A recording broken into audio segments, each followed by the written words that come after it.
Madame la Présidente, chère Chantal Joanneau, et je vous souhaite évidemment bonne chance. Vous êtes pour beaucoup d'entre nous un exemple. Madame la Vice-Présidente, chère Farida, cher Monsieur l'Ambassadeur, cher Jean, et évidemment chers collègues, un proverbe ivoirien auquel je me suis souvent raccroché pendant les années noires du sida, celles qui m'ont touché, celles qui ont emporté tant d'amis et tant d'amour, dit, quelle que soit la durée de la nuit, le soleil finira toujours par briller. 30 millions de personnes sont mortes du sida. 3200 personnes en meurent encore chaque jour en 2017. Chaque jour. Certes, la nuit est encore là, mais désormais l'on sait que si l'on s'en donne les moyens, le soleil finira par briller, car on peut enfin en finir avec le sida. Quel magnifique défi. Ce rapport sur lequel nous délibérons aujourd'hui est très important car il nous engage collectivement pour l'avenir. Mieux, il nous engage pour les générations à venir. Nous sommes donc à un moment très important de cette mandature. Évidemment, il ne s'agit pas sur un tel sujet de faire de la politique politicienne, mais d'être à la hauteur du rendez-vous de la fin du sida. Je sais que chaque groupe, chaque élu de notre Assemblée porte cette volonté. Je ne reviendrai pas sur les conditions qui nous permettraient d'arriver à une Île-de-France sans sida. La vice-présidente Farida Adlani l'a brillamment rappelé. Vous connaissez la feuille de route fixée par l'ONU-SIDA pour 2020 et pour 2030. Je veux rendre ici hommage à notre présidente, Valérie Pécresse, qui, lorsque je lui ai demandé d'engager notre région, lors de la première discussion budgétaire suivant notre élection, n'a pas hésité à faire sien cet objectif d'une Île-de-France sans sida. Un oui que je sais sincère et sans aucune arrière-pensée, avec à l'esprit la vie de ses enfants, de ses femmes, de ses hommes. Un oui que je veux affectueusement saluer. Il faut savoir reconnaître les bonnes intentions de l'exécutif, même quand on est dans l'opposition. Je la salue donc, comme je suis très reconnaissant à Farida, à Jean Spiri, qui se sont totalement investis et depuis longtemps dans ce combat. Je veux aussi saluer Agnès Evren et la commission du film pour le financement de 120 battements par minute, un film bouleversant que, comme Jean, je ne peux que vous conseiller et qui, au-delà d'être bouleversant, est très utile dans notre combat. Je voudrais aussi remercier Anne-Claire Tissandier qui a beaucoup travaillé sur cette question ces derniers mois. Je salue enfin tous les groupes. Et vous toutes et vous tous, mes chers collègues, qui en déposant des amendements ne veulent pas tout remettre en cause, le travail effectué, bien au contraire, ni cet objectif commun que je pense nous partageons tous, mais bien sûr contribuer à l'élaboration de la stratégie la plus efficiente pour arriver à la fin du sida. Pour ne pas redire ce qui a été bien exprimé par la vice-présidente ou mon excellent collègue Jean Spiri, je dirais quelques mots sur le problème du vieillissement des personnes séropositives, aussi quand même sur la nécessaire mobilisation des élus locaux, vous savez que j'y suis attaché, et l'indispensable lutte contre les discriminations, notamment la sérophobie ou les LGBTI-phobies. Je n'évoquerai pas la PrEP, qui est pour moi un élément essentiel de la politique de prévention diversifiée, mais ma collègue du groupe RCDEC Macos, qui connaît bien ces problèmes, le développera, et Jean en a très bien parlé il y a quelques minutes. Madame la Présidente, mes chers collègues, notre stratégie n'a pas oublié un public totalement absent jusque ces dernières années des plans de lutte contre le sida. Je pense aux seniors séropositifs, et ça nous honore. Imaginez ceux qui ont aujourd'hui 70 ans, 80 ans, et qui se retrouvent dans des maisons de retraite ou dans des EHPAD. Ils vivent depuis 30 ans, 35 ans avec le VIH, et je sais ce que cela peut impliquer dans un quotidien. Ils se retrouvent aujourd'hui dans des milieux qui n'ont pas été préparés à leur arrivée. Bien que de bonne volonté, souvent, les personnels ne savent pas comment gérer ces personnes.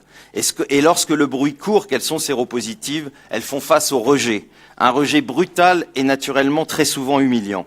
Le sida reste dans l'imaginaire de beaucoup, il faut le regretter, mais c'est encore ainsi, une maladie honteuse, taboue même, pour laquelle la population est encore, malgré les campagnes d'information, largement ignorante. Alors imaginez dans une maison de retraite. Il faut donc mettre cette problématique au cœur des formations sanitaires que nous finançons. Développer en appui avec les communes et les départements des formations pour les personnels actuellement en place dans les maisons de retraite, EHPAD ou résidences pour personnes âgées. Il faut aussi penser à une campagne contre les discriminations qui concernerait ce public aujourd'hui totalement invisible dans la communication sur le VIH-Sida. Et ne pas avoir peur de faire entrer préservatifs internes et externes dans les maisons de retraite, car les seniors ont, heureusement et pour beaucoup d'entre eux, une sexualité, même si cela reste un autre tabou à faire tomber. Autre point largement développé aussi par Jean, la nécessaire implication des élus. Certes, le VIH-Sida est une compétence nationale, mais par le biais de bien des politiques, et notamment les contrats santé, il est possible aux collectivités locales de s'impliquer. Je dis souvent que le sida se soigne aussi par la politique et c'est la raison pour laquelle nous nous battons à élus locaux contre le sida pour impliquer l'ensemble des élus sans distinction d'appartenance partisane selon le principe évident que le sida n'est ni de droite ni de gauche. Notre stratégie régionale fonctionnera d'autant mieux que nous trouverons des relais sur les territoires et Jean l'a rappelé. Nous pourrons compter bien sûr sur l'appui de LCS et de la MIF. Déjà la collaboration avec la mairie de Paris qui a réussi à mobiliser 230 communes à travers le monde autour du 3x90 est bien engagée. Il faudra faire de même avec le président du conseil départemental de Seine-Saint-Denis, Stéphane Troussel, qui lance une audacieuse et ambitieuse Seine-Saint-Denis sans sida. Enfin, la lutte contre les discriminations est vitale. Pas de politique efficace de dépistage, pourtant essentielle aujourd'hui, et de prévention sans une lutte déterminée contre la sérophobie. C'est avec la précarité le pire problème auquel sont confrontées les personnes vivant avec le VIH-Sida en Île-de-France, comme d'ailleurs dans tout notre pays. Comment s'en étonner quand 20% des jeunes pensent qu'on attrape le sida par un simple baiser ou 21% des Français par une simple piqûre de moustique? La vérité est rarement pure et jamais simple, mais quand des idées fausses deviennent des vérités, on a forcément un autre revers, l'augmentation des stigmatisations liées à la peur et à l'ignorance. La vie d'une personne séropositive, ce sont des discriminations du début à la fin de la vie. Difficulté de se construire une vie affective et sexuelle, presque l'impossibilité d'acheter un appartement ou de créer une entreprise, l'interdiction de vivre dans près de 40 pays dans le monde, l'obligation de cacher son virus sur son lieu professionnel, des discriminations dans le milieu médical, notamment chez certains dentistes, parfois même des chuchotements dans l'ascenseur de son immeuble et jusqu'après la mort, puisque les personnes séropositives n'ont pas le droit aux soins de conservation, même si cette interdiction devrait bientôt et heureusement enfin être levée. Il faudra lutter contre toutes les discriminations, notamment la sérophobie, les LGBTI-phobies, dont la transphobie sur laquelle les personnes trans sont très touchées par le VIH, les stigmatisations que subissent les usagers de drogue, car aucun produit ne nous enlève notre part d'humanité, ou encore les violences faites aux travailleuses et travailleurs du sexe, et bien sûr la double peine que subissent les migrants et les réfugiés séropositifs.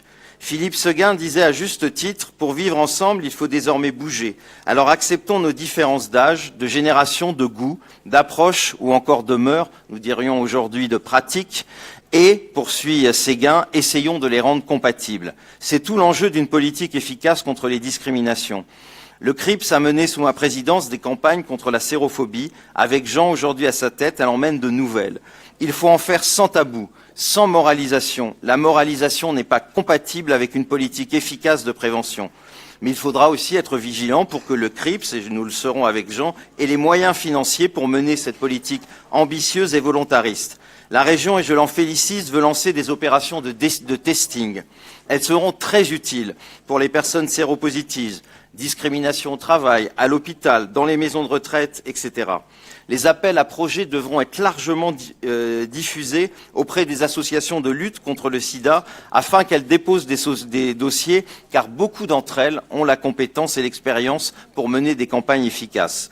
Voilà, mes chers collègues, je ne veux pas paraphraser ce que vous avez pu lire dans l'exposé des motifs de cette délibération, qui est excellent. Je voudrais encore vous appeler à participer à ce débat avec sérénité et surtout enthousiasme.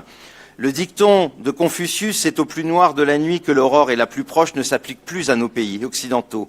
Mais en Russie, et Farida a rappelé la situation internationale, à quelques heures d'avion d'ici, à cause d'une politique stigmatisante, le sida explose. En Afrique, en Asie, dans les Caraïbes, la pandémie reste inquiétante, même si elle se stabilise.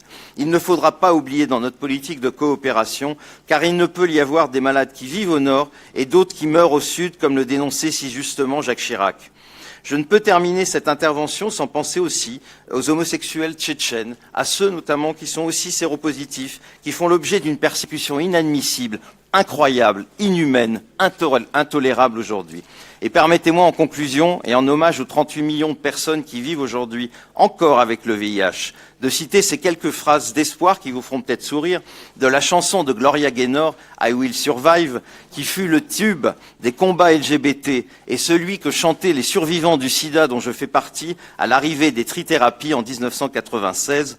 Autant que je sais aimer, je sais que je resterai en vie. J'ai toute ma vie à vivre, j'ai tout mon amour à donner et je survivrai. Et de toute façon, en mémoire de celles et de ceux qui sont morts, et comme l'a si bien écrit le grand Oscar Wilde, il n'y a pas de vie perdue quand on a aimé. Je vous remercie.